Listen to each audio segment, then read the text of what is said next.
사도행전 12-6 고린도후서 10장 말씀 여러분들과 함께 나누겠습니다. 오늘 제목은 주님께서 인정하는 자, 칭찬하는 자입니다. 오늘 오전의 말씀이 주님께 쉼을 쉬게 하리라라는 말씀을 하셨는데요. 마지막에 목사님께서 네 가지의 사람들의 문제를 얘기하시면서 마지막에 미래의 문제라고 얘기하시면서 마무리하시면서 주님께서 인정하는 인격 모습, 삶이 되는 것이 가장 중요하다라고 이야기를 하셨어요. 그 모습이 어떤 모습인가 사도 바울이 이야기를 하는 시간이 아마 오후의 시간이 되지 않을까라고 생각이 됩니다. 그래서 여러분들 함께 말씀을 나눠보도록 하겠습니다. 같이 한번 읽어보겠습니다. 시작. 옳다 인정함을 받는 자는 자기를 칭찬하는 자가 아니요 오직 주께서 칭찬하시는 자니라. 아멘. 자, 고린도 서신을 한번 이렇게 볼륨 조금만 이거 줄여줄래요? 막 울리네. 고린도 서신을 한번 다시금 복습하면서 다시금 나가도록 하겠습니다. 고린도 교회 문제에 관해서 사도 바울이 고린도 교회에게 서신을 보낸 것이에요. 근데 그 고린도 교회 문제는 계속해서 나누지만 구멍난 복음, 거짓 신앙으로 교회가 분열되는 것이에요. 이것은 단순히 분열이 아닌 바울의 복음을 받아들이지 않는다는 것은 바울의 복음으로 세워진 고린도 교회가 바울을 거절함으로써 바울이 예수 그리스도께 받은 복음을 거절하는 것이에요. 예. 그렇기 때문에 고린도 교회가 바울을 거절하는 것은 예수 그리스도를 거절하는 문제와 같다라는 것입니다. 그래서 사도 바울은 고린도 교회에게 기초인 교회의 속성부터 가르치기 시작합니다. 다시금.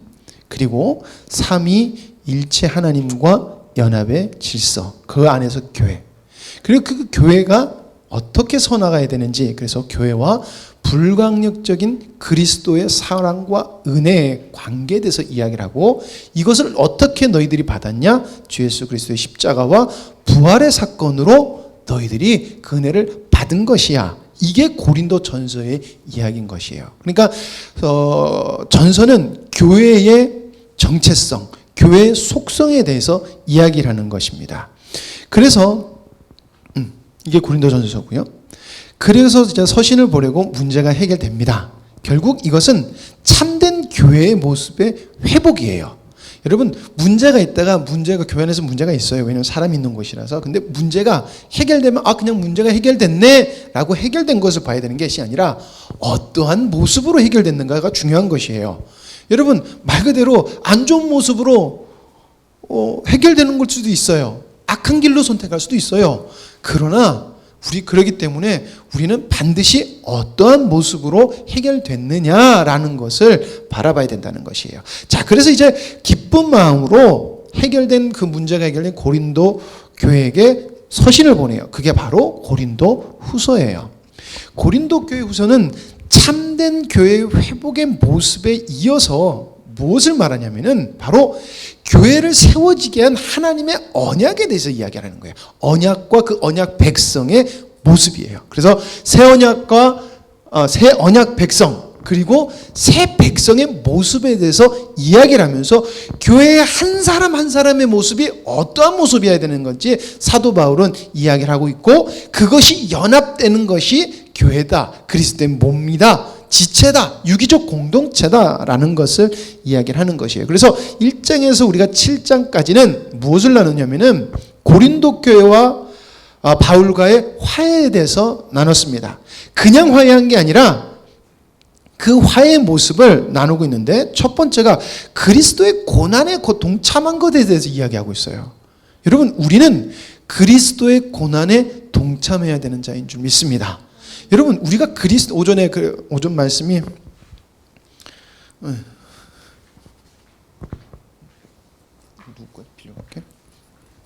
마태복음 11장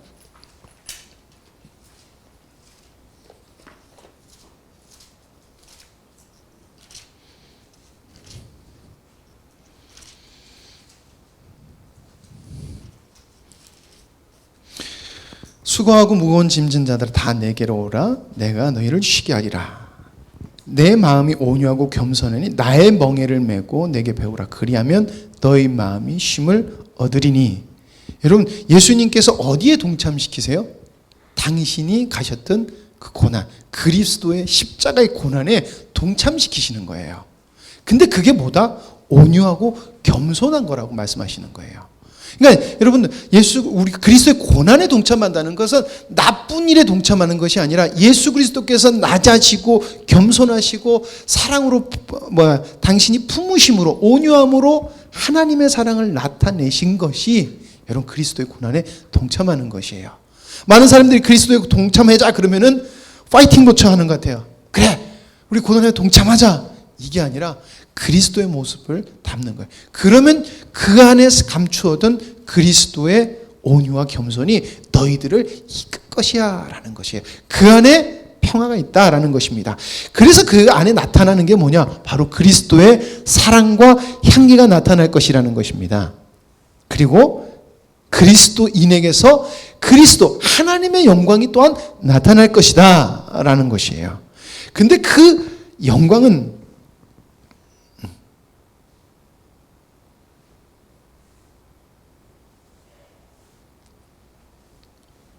조금 잘리네.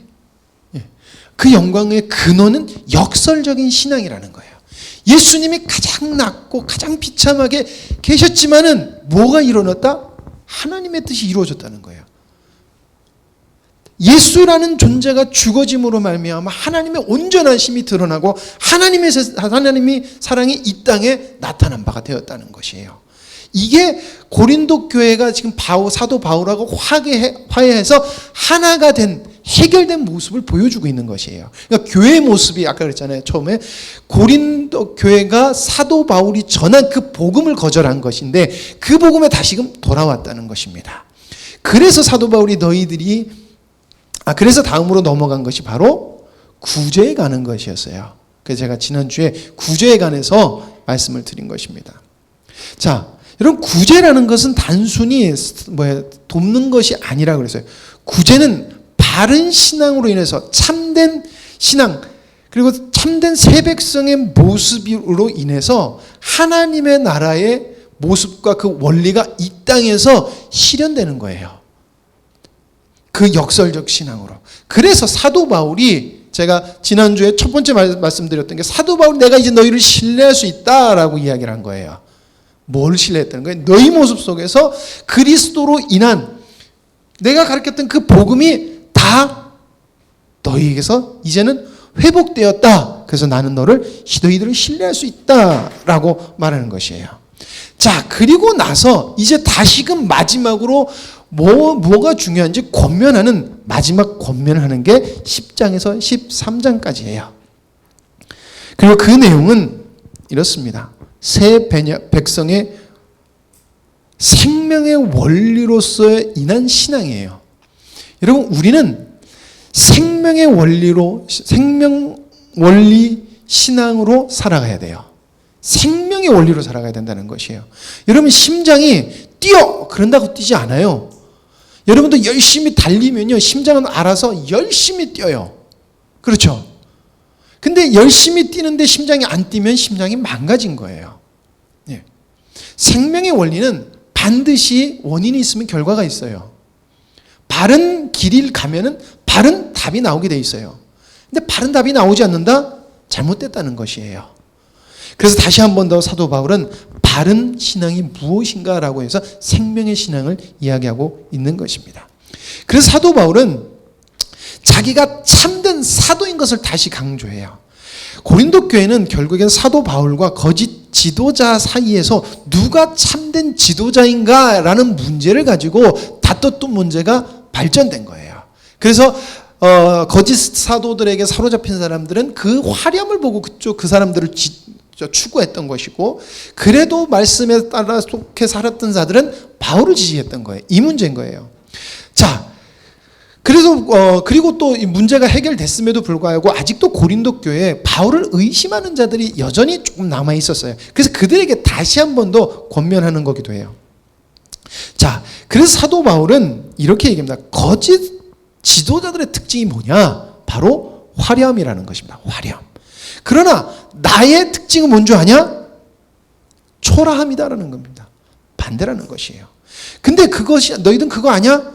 초라함이라는 것은 새 언약 백성의 모습이야. 왜? 이게 예수 그리스도께서 사신 길이기 때문에 그래 라는 것이에요. 여기서 말하는 건 초라하다는 건 행색이 초라하다는 게 아니에요. 낮아짐으로 인해서 자기를 부인하는 삶을 이야기하고 있는 것이에요.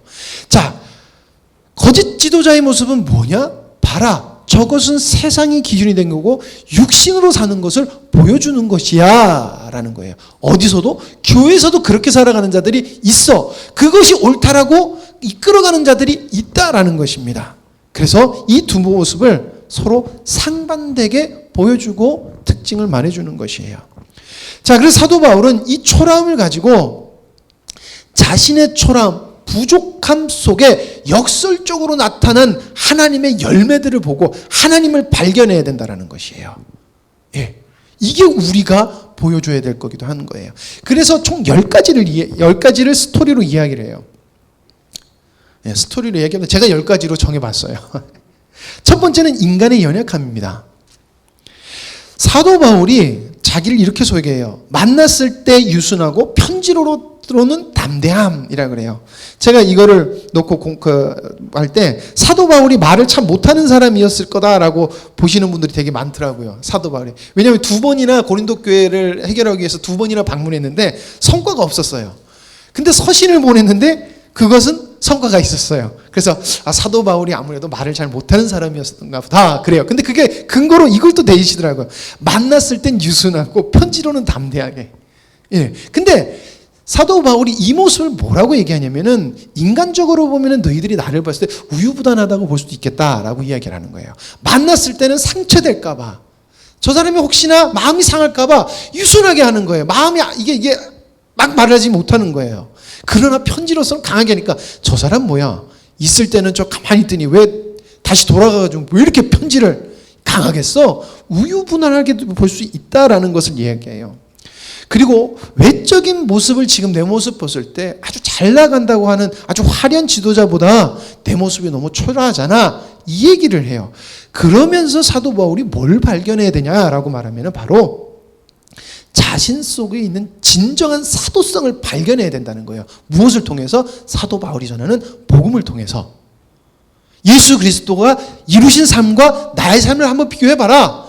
언약과 내 삶을 비교해봐라. 나의 열매를 비교해봐라라는 거예요. 내가 만났을 땐 유순하고 편지로 담대해서 우유부단해 보일지라도 나의 열매는 성경에서 말하는 하나님께서 약속하신 그것이 맞다라는 것입니다. 바로 초라함 속에 나타나는 하나님의 역설적 능력이라는 것이죠. 자, 그래서 사도 바울은 자신의 삶의 방식과 그 능력에 대해서 이야기를 해요. 자기는 세상의 방식과 세상의 것을 사용하지 않는다라고 이야기를 합니다. 여러분 그렇잖아요. 사람이 능력이 있으면 해결해 주기 되게 좋아요. 높은 위치에 있으면 말 한마디라도 참 해결이 좋아요. 예. 그러나 사도 바울은 그런 것을 내가 의지하지 않는다는 것입니다. 그래서 자기가 의지하는 것은 무엇이다? 하나님의 방법과 하나님의 능력만을 자기는 의지한다라는 것입니다. 자기는 세상에 살고 있지만 세상 방법을 사용하지 않는다는 것이에요. 여러분, 우리도 세상을 살고 있지만 우리는 세상의 방법을 사용해서는 안 될 줄 믿습니다. 주님께서 우리에게 주신 것은 십자가의 은혜로 새 백성에게 주어진 신적 능력이에요. 예수 그리스도가 그 안에 있는 자는 신비롭고 오묘하고 놀라운 방법으로, 참 이해가 되지 않는 방법으로 역설적으로 주님께서는 당신의 일을 해나가신다는 것이에요. 그것이 우리의 능력이라는 것입니다. 사도 바울은 새 언약 백성의 삶의 방식과 새 백성이 소유한 신적 능력, 예수 그리스도가 뭐다? 무기라라고 이야기를 하고 있어요. 그래서 사도 바울이 이렇게 얘기합니다. 비록 우리가 육신을 지니고 살지만 육신의 생각대로 싸우고 있는 것은 아닙니다. 우리의 무기는 육적인 것이 아니라 마귀의 요새라도 파괴할 수 있는 하나님의 강력한 무기입니다. 이 무기로 우리는 여러 가지 헛된 이론과 하나님에 대한 지식을 대항하는 온갖 교만한 사상을 무너뜨리고 사람의 마음이 그리스도에게 복종하도록 하고 있습니다. 이 말씀 여러분 잘 아시는 말씀이에요. 이렇게 보니까 헷갈리실지 모르지만 이 말씀이 이 말씀이에요. 우리가 육신으로 행하나 육신에 따라 싸우지 아니하느니 우리의 싸우는 무기는 육신에 속한 것이 아니요 오직 어떠한 경건 진도 무너뜨리는 하나님의 능력이라. 이거 되게 많이 하잖아요. 그래서 우리가 찬양도 하잖아요. 우리들의 싸울 것은 결기한 이 찬양하잖아요. 이게 여기서 나온 말씀이에요.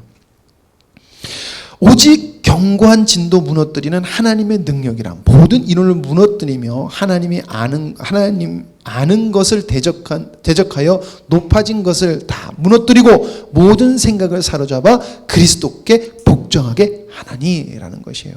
여러분, 사람을 말로 설득할 수 있다고 생각하십니까?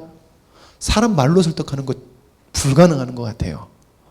사람은 다 내 맘 같지가 않아요. 내가 이해하고 있어 저 사람 이해 못해요. 그러면 사람들은 웬만해서가 아니라 거의 받아들이지 않더라고요. 그래서 특히나 믿지 않는 자들은 믿는 자의 말을 더 이해를 안 해요. 그래서 우리가 잘 설명한다고 그들이 받아들이는 것이 아니에요. 그래서 우리가 사용해야 될 것이 무엇이라는 것을 사도 바울이 말하고 있는 것입니다. 우리의 삶과 삶의 방식이 어떻게 되는 것, 그랬을 때 어떤 결과가 나오는지 말씀해주고 있다는 것입니다. 자, 세 번째로 세상을 이기는 하나님의 능력, 무기라는 것입니다. 여러분, 우리의 싸움의 대상이 무엇일까요? 사도 바울이 두 가지를 이야기하고 있습니다. 첫 번째는 세상 모든 이론이라는 것입니다. 여러 가지 헛된 이론이라는 것이에요. 여러분, 사람들이 지혜를 얻으려고 많이 노력을 해요. 그래서 신학도 굉장히 발달이 됐어요. 그러다 보니까 잘못된 세상까지 들어가니까 잘못된 헛된 이론도 굉장히 많이 발생을 해요. 예. 두 번째로는 하나님 아는 것을 대적하여 높아진 것. 이렇게 말하면 하나님에 대한 지식을 대항하는 온갖 교만한 사상들이라는 거예요. 세상의 모든 사상들이 그렇다는 것이에요. 우리의 싸움의 대상은 바로 이것이라는 것입니다.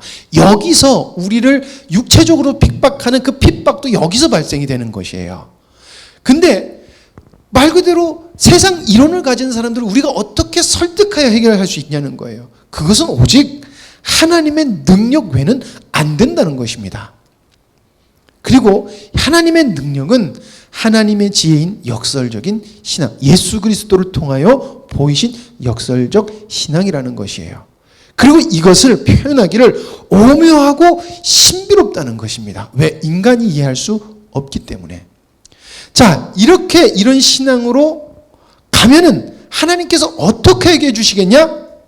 모든 생각을 사로잡아 그리스도에게 복종하게 해 주시겠다라고 말씀하신 거예요. 그러니까 여러분, 오전 말씀에 마태복음에 그랬잖아요. 나에게 와서 온유함과 겸손을 배워라. 그러면 너희 멍에가 쉬울 거라고 이야기하고 있어요. 온유함과 겸손을 배웠을 때만이 해결이 된다는 것입니다. 그러니까 여러분, 우리는 말씀을 통해서 예수 그리스도가 얼마나 온유하시고 겸손하셨는지 배워야 돼요. 그럼 진짜 돌이켜보면은 정말 금방금방 교만해지는 게 사람인 것 같아요. 우리는 주님을 발견해야 될 줄 믿습니다. 자, 그런데 주님을 믿는 자는 여기에 굴복이 되고 여기 안으로 들어온다는 거예요. 그러나 세상은 이것을 반드시 거절한다는 것입니다. 예. 자, 그래서 거절한 자들에 대한, 그리고 복종한 자들에게 복종과 처벌에 관해서 이야기를 해요. 돌아온 자와 끝까지 돌아오지 않는 자. 돌아온 자는 역설적 신앙으로 새 백성의 모습을 회복해내는 거예요. 그래서 이 땅에 예수 그리스도가 드러나도록 하는 것이에요. 그러나 반대로 세상에 속한 사람은 세상의 방법을 그냥 사용함으로 계속 그렇게 나간다는 것입니다. 근데 여기에 대한 처벌이 뭐냐면 여러분, 분리와 구별이라는 것이에요. 예. 여러분, 분리와 구별은 결국에는 하나님의 백성이 아님, 넌 하나님의 백성임, 이거예요. 멸망과 구원은 이거라는 것입니다. 자, 그래서 분리와 구별에 대한 경고를 합니다. 세상의 화려한 겉모습, 현상적인 것에 현혹되어 분리와 구별의 상태가 된다는 것은 그리스도께 속하였다는 증거가 될 수 없다라는 것입니다. 여러분, 그 당시에 사도 바울이 사역했을 때 현상적인 이적 같은 행위가 굉장히 많이 일어났다 그래요. 거짓 사도들에게도. 여러분, 제가 계속해서 말씀드리지만 성령의 은사적인 신유은사, 방언은사, 통변은사 이런 것들은 일반적 은총이에요. 그렇기 때문에 하나님은 구원을 위해서 이 땅에서 하나님께서 이 땅에서 구원을 받게 하는 도구인 특별 은총으로 쓰신 게 아니라 일반적 하나님의 백성과 믿지 않는 백성에게도 주실 수도 있는 거예요. 근데 그게 인간이 봤을 때 신비로운 거기 때문에 사람들이 거기에 현혹될 수 있다는 것입니다. 그래서 여러분들 신비로운 것은 조심해야 돼요. 그래서 거긴 반드시 말씀과 하나가 됨이 있어야 된다는 것입니다.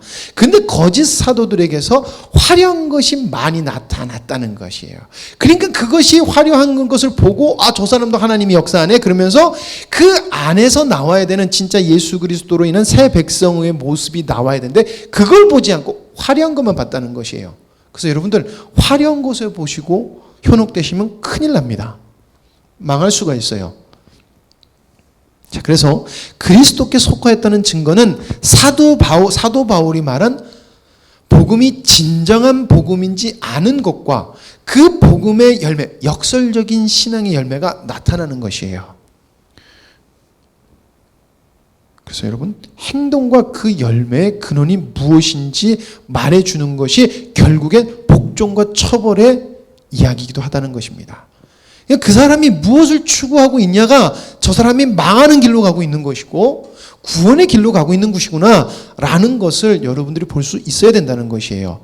예수님을 단순히 교회 나와서 예배를 드리네 안 드리네가 아니라 교회 안에서 목사님도 그러잖아요. 교회 안에서 예수님을 믿는다 하지만 지옥 갈 사람도 많다라고 자꾸 이야기하는 게 뭐냐면은 이걸 구분하지 못한다는 거예요. 그럼 나는 구원 받았는 줄 알았는데 구원 못 받는 자가 생긴다는 거예요. 성경의 말씀대로. 그 사람들은 맞다라고 자기는 쫓아왔는데 잘못 쫓아왔어요. 아니 저는 맞는 줄 알고 왔는데요. 그 사람의 죄가 뭐예요? 예수 그리스도를 바라보지 않은 게 죄인 거예요. 여러분들. 뭘 바라봤어요? 세상을 바라봤다는 것입니다. 자, 그래서 여섯 번째, 진정한 그리스도인은 자랑하지 않는다는 것이에요. 그래서 여러분 이건 단순한 겸손을 이야기하고 있는 것이 아닙니다. 예, 이것은 근원을 인정하는 것이에요. 근원. 자랑이라는 것은 여러분 세상의 기준과 방법이에요. 그렇기 때문에 이것은 반드시 자신의 노력과 성과가 들어가 있다고 하는 것이에요. 사도 바울이 왜 이 얘기를 하냐면은 그 당시 사도 바울이 거짓 사도들 그리고 거짓 지도자들이 뭘 했냐면은 어디에 교회에 방문했을 때 자기가 몇천 킬로를 걸어왔고 얼마나 많은 고난을 당했으며 자기가 이렇게 했는데 하나님께서 여기까지 오고 이런 식으로 자기의 인생 여정 스토리를 그들 앞에서 쫙 풀었대요. 예, 하나님이 인도하신 것처럼 보이잖아요. 근데 그건보다 그 사람의 노력과 그 사람의 성과에 대해서 지금 이야기하고 있다는 것이에요. 근데 사도 바울은 그거 이야기 안 했어요. 그래서 나중에 고린도 후서 마지막에 가면 자기가 부득불 자랑하나니 라고 그때부터 얘기를 하는 거예요.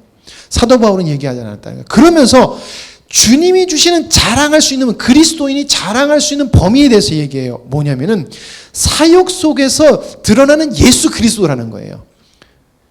내가 이거 예수 그리스도께서 드러나셔서 하셨네 아멘 이게 아니라 예수 그리스도가 보이는 것을 이야기한다는 것입니다.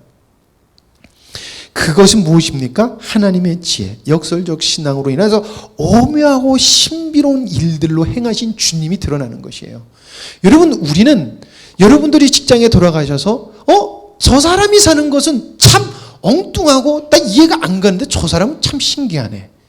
저 사람은 참 독특하고 참 이해가 안 되는데 저 사람은 맞네. 이게 우리가 들어야 된다는 것이에요. 저 사람은 왜 저렇게 살아가는데 뭔가가 인생이 잘 풀린다는 얘기하는 게 아니에요. 저 사람은 다른 애라는 것이에요. 저 사람은 다른 애라는 것입니다. 이게 우리가 들어야 될 것이라는 것이에요. 여러분, 이 자랑은 결과물을 자랑하는 것이 아니라 내 모든 것의 근원 되신 주님이 나타남으로 자랑이 되어지는 것이에요. 그래서 근원을 인정하는 것이 되는 것입니다. 그래서 사도 바울이 뭐라고 얘기하냐면은 고린도 교회 너희가 주님께서 오묘하고 신비롭게 일하신 열매야. 너희가 주님의 열매야 너희들이 라고 이야기하는 거예요. 내가 이렇게 해서 너희들이 됐잖아가 아니라 너희들이 주님의 열매다라고 이야기를 하고 있는 것입니다. 7번째로 사도 바울 안에서 역사하시는 자랑이 되신 주님. 이게 말이 되게 어렵더라고요. 역사하시는 주님인데 그분이 자랑인 거예요. 사도 바울이 자랑하는 것이 아니라 그냥 주님께서 스스로 자랑이 되시는 거예요. 여러분, 내 안에서 역사하시는 주님이 자랑이 돼야 돼요. 내 안에서 역사하시는 주님. 생명의 근원이란 말입니다. 여러분, 많은 사람들이 신앙서적을 읽어요. 좋은 거예요. 근데 착각을 하시는 게 있어요. 그분들의 신앙서적 읽는다고 그분들이 여러분들 신앙 그분들의 신앙이 여러분들의 신앙 아니에요. 다른 사람의 결과물이 아닌 내 안에 역사하시는 주님으로 인한 결과물이 자랑되어져야 된다는 것입니다. 그러니까 자랑한다는 게 아니라 그 결과가 나와야 된다는 것이에요. 여러분, 그 목사님이 그러면서 여러분들이 십자가의 복음을 안다 착각하지 마세요 라는 말씀하세요. 여러분들이 안다라고 하면은 여러분 주님이 인정하시는 삶이 나타나요. 그거는 여러분들 옆에 있는 사람이 반드시 인정하게 되겠어요. 쉽게 말하면 여러분, 그래도 우리는 복음을 들은 자로서 복음이 뭔 줄 알아요. 그러면요, 우리가 부족하지만 주님의 생명의 열매가 있으면 우리 성도들끼리는 저 집사님 맞아. 권사님의 신앙은 맞아. 생명신앙이야. 라고 인정이 돼야 된다는 것이에요. 내가 이렇게 했는데 라는 것은 여러분들의 신앙을 말하는 거예요. 여러분들이 자랑을 삼고 싶어하고 여러분들의 기준이라는 것입니다. 사도 바울은 그렇게 말하고 있지 않아요. 당신 안에서 예수 그리스도라는 것입니다. 당신 안에서 예수 그리스도. 그래서 생명의 근원인 예수로 살아가야 된다는 것입니다. 그럼 사람들이 그래요. 어떻게 사는 것이 여러분 생명의 근원으로 사는 것이에요? 라고 얘기합니다. 여러분, 하나님은 일하심이 다양하십니다. 세상에서 참 힘든 분이, 그래서 목사님이 제일 두려워하는 사람이 누군 줄 아십니까? 어떤 목사님, 우리 교회 말고요. 어떤 목사님이 예배를 드리시다 그러시더라고요. 목사님이 제일 두려워하는, 교회에서 제일 두려워하시는 분이 누구냐면은 새벽기도 한 번도 안 빠지는 권사님이라고 그래요. 권사님이나 장로님. 목사님도 피곤해서 한 번 빠질 수 있잖아요. 근데 빠지면은 그 권사님이 목사님 어제 안 오셨네요. 목사님도 늦잠 잘 수 있잖아요. 알람 못 들을 때 있잖아요.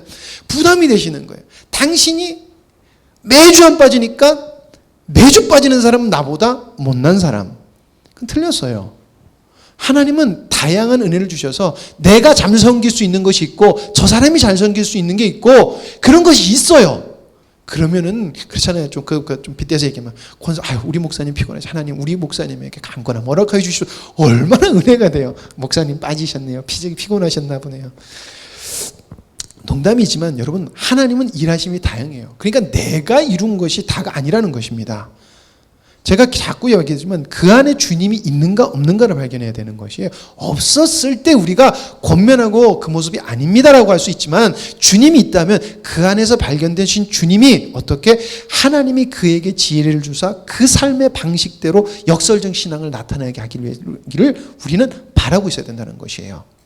여러분, 다른 사람을 보고 부러워하지 마세요. 다른 사람을 보고 부러워하는 것은 그 사람도 교만하게 만든 거고 헛된 것을 쫓는 것 같아요. 예. 그리고 그리스도의 고난에 동참하는 것입니다. 온유와 겸손을 배우는 것이라고 그랬어요. 마음에 안 드는 거 자꾸 지적하지 마세요. 특히나 부부끼리 지적하지 마세요. 예. 그리고 그리스도의 사랑으로 서로를 사랑하세요. 그래서 여러분들 삶은 참 신비롭고 오묘한 사랑으로 살아가세요. 참 신비롭다 오묘하다라는 삶을 살아가길 바랍니다. 그래서 고린도 교회에게 이렇게 얘기해요. 고린도 교회요, 이게 진정한 교회의 모습입니다. 이게 새 언약 백성의 모습이에요. 자, 이것이 바로 지난주에 또 얘기했던 걸로 연결하면 이 모습의 결과가 연보 구제라는 것이에요. 그래서 여러분들이 원하시는 이 은혜가 신비롭고 오묘하게 지금 나를 어디로 보내고 있냐? 로마로 보내려고 해요. 그러니까 여러분들 하나님의 일하심에 동참하세요 라고 구제와 헌금을 요구한 거예요. 그러니까 여러분, 하나님께서 주신 일에 우리가 이렇게 하나님이 주신 음성에 우리가 반응할 수도 있어야 된다는 거예요. 반응이 돼야 돼요. 왜냐하면은 한 마음과 한 뜻으로 우리 영광스러운 교회를 뭐예요? 흠같으나 주림 잡힌 것이 없는 그리스도의 장상의 분량이 이르는 그리스도인들을 만들어가는 그 목표를 우리 교회에 주셨거든요. 그러니까 우리는 그 목표에 하나가 돼야 돼요. 거기에 필요한 것을 여러분들은 그것을 발견해내야 돼요. 저는 저대로, 큰 목사님이 큰 목사님대로, 권사님은 권사님대로, 학생부는 학생부대로, 주방은 주방대로, 남전대는 남전대로 발견해내서 풍성함이 이루어지게 되는 게 교회라는 것입니다. 그래서 여러분 중구동 보험을 설거해 줘서 고마워요. 이게 여러분 섬기는 거예요. 작은 것 같지만 여러분 이게 사랑이 나눠지는 것이고 동참하는 것입니다.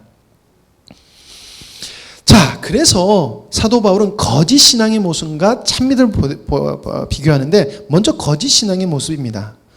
십자가의 도가 멸망하는 자들에게는 미련한 것이요. 같이 읽겠습니다. 시작. 십자가부터 다시 읽겠습니다. 시작.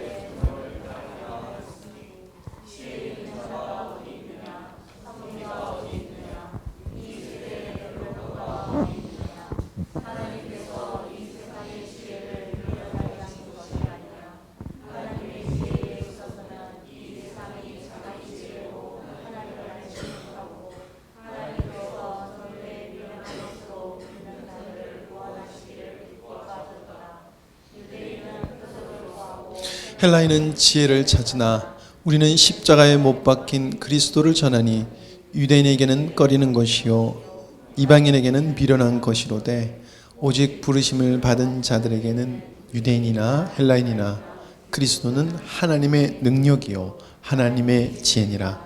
하나님의 어리석음이 사람보다 지혜롭고 하나님의 약하심이 사람보다 강하니라. 아멘. 여러분, 거짓 신앙의 모습은 십자가의 도가 멸망하는 자들, 그들에게는 십자가의 도가 정말 절망과 자기를 망하게 하는 소리로 들린다는 것이에요. 근데 그게 미련한 것이라는 것이에요. 바로 십자가의 역설적 신앙을 거절하는 것이에요. 아유, 어떻게 그렇게 살아? 쉽게 말할 수 있잖아요. 아유, 그렇게 어떻게 살아라고 얘기하시는 분들 많아요. 어떻게 보면 그것도 그건 것 같아요. 에이, 성경에서 말하는 것하고 삶은 달라. 이건 주님 거절하는 것이에요. 왜냐하면 하나님이 아니라고 그랬거든요.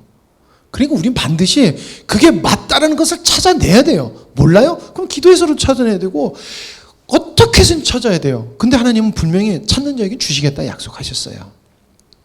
이런 유대인들은 표적을 구했고 헬라인들은 지혜를 찾았어요. 해야 되겠다. 유대인들은 증거를 원했어요. 증거. 그렇기 때문에 거기 고린도교에 있었던 사람들 중에도 유대인들도 있었겠죠. 그 사람들은 기적을 보고 그 사람들을 쫓아간 거예요. 하나님의 말씀, 예수 그리스도를 말하는 그 언약을 본 것이 아니라 현상을 봤다는 거예요. 그러다 보니까 십자가의 복음을 얘기하니까 싫은 거예요. 유대인들이 그래서 예수님을 십자가에 못 박혀 죽였잖아요. 왜요? 자기네들은 그것이 굉장히 거부감이 들고 싫은 것들이었기 때문에. 헬라인들이 봤을 때는 말도 안 되는 걸 우리가 왜 믿어라고 해서 미련한 것이에요. 어리석은 것이 저렇게 살 필요가 뭐가 있어. 예수님 안 믿는 사람들 그러잖아요. 그렇죠?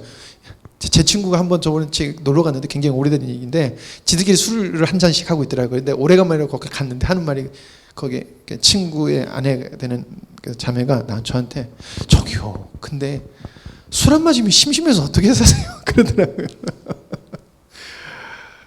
그게 세상 사람들이라는 것이에요.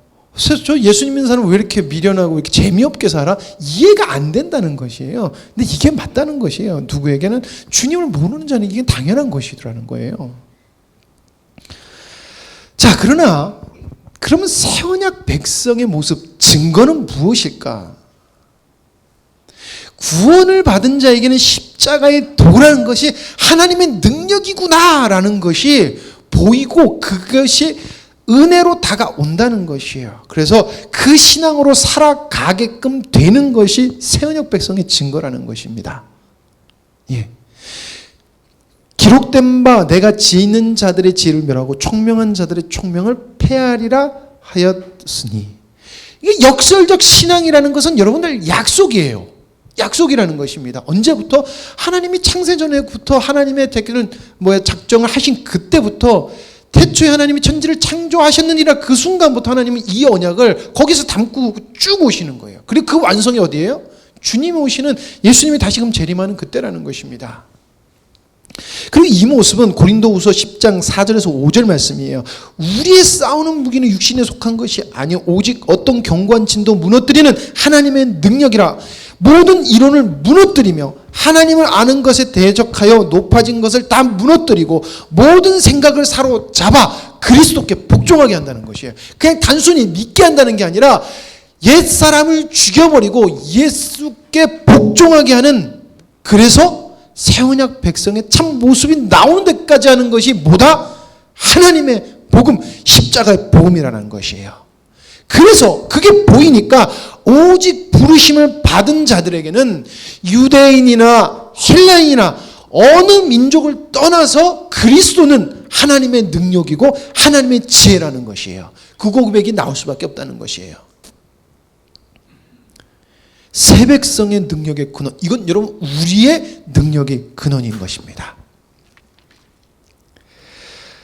마지막으로 10번째, 주님이 칭찬하는 신앙은 여러분들 무엇이겠습니까? 주님이 칭찬하신, 여러분 칭찬의, 교회의 칭찬의 기준도 너무 인간적인 것이에요. 뭔가 잘하는 사람이 주목받아요. 뭔가 열심히 하는 사람이 칭찬받아요. 여러분 활력이 넘치고 요즘 말하는 텐션이 높은 사람은 교회에서도 텐션이 높을 수 있어요. 그래서 교회에서 막 나서서 할 수 있어요. 그 사람은 그 사람의 텐션이 높아서 그런 거예요. 활발해서 그런 거예요. 아니면 주님의 은혜 그럴 수도 있죠. 그런데 주님이 인정하시는 신앙은 텐션이 높아서 열정적이서 하는 게 아니라는 것입니다. 스스로를 칭찬하거나 자랑하는 것은 절대 주님이 칭찬하는 거 아니에요. 여러분 내가 이만큼 했는데 왜 몰라줘? 라는 말 하지 말라고 자꾸 그러잖아요. 그게 왜 그러냐면은 자기 스스로가 칭찬을 받을 만하다고 평가했다는 것이에요. 여러분 우리는 지옥 갈 사람이에요. 구원받지 못하고 멸망받을 자예요. 근데 구원시켜줬어요. 근데 하나님한테 보따리 내놓으라고 그래요. 여러분 이게 우리 신앙인 거예요. 왜 칭찬 안 해줘요? 너 내가 그대로 놔뒀으면 넌 죽는 거야. 근데 내가 죽게 놔뒀냐? 구원받아서 나의 은혜를, 나의 능력, 신적 은혜까지 누릴 수 있잖아. 이게 주님의 음성인데 우린 뭐라고 그래요? 자꾸 칭찬해달라. 내 고생했잖아 라고 하시는 것이에요. 여러분 주님이 칭찬하시는 것은 내주하시는 주님의 능력, 생명의 삶 속에서 나타나는 것입니다. 그래서 사도 바울이 나는 나를 자랑하지 않고 주님의 열매인 너희가 나의 자랑이야 라는 것이에요. 너희 모습을 봐, 아름답잖아. 너희 모습을 봐, 성경하고 맞잖아. 너희가 자랑이라는 것입니다. 왜냐하면 너희 속에 바른 신앙의 열매가 있어. 난 너희 속에서 예수 그리스도를 발견할 수 있어. 그것이 너희가 주님이 보여준 신앙으로 돌아온 것이야. 난 이게 너무나 기쁘다. 감사하다. 그러므로 나는 주님이 인정하시는 사도가 맞아. 내 모습이 비록 초라하고 내 모습이 비록 미련하고 우유부단하고 그럴지라도 나의 모습은 맞다라는 것이에요. 그래서 사도 바울이 11장 1절에 이렇게 이야기합니다. 원컨대 너희는 나의 좀 어리석은 것을 용납하라. 청컨대 나를 용납하라 라고 이야기를 하는 것이에요. 왜? 사도 바울의 근원이 누구야? 예수 그리스도이기 때문에, 주님이기 때문에 그렇다는 것입니다. 여러분들 주님께 칭찬받는 자가 되기를 간절히 소망합니다.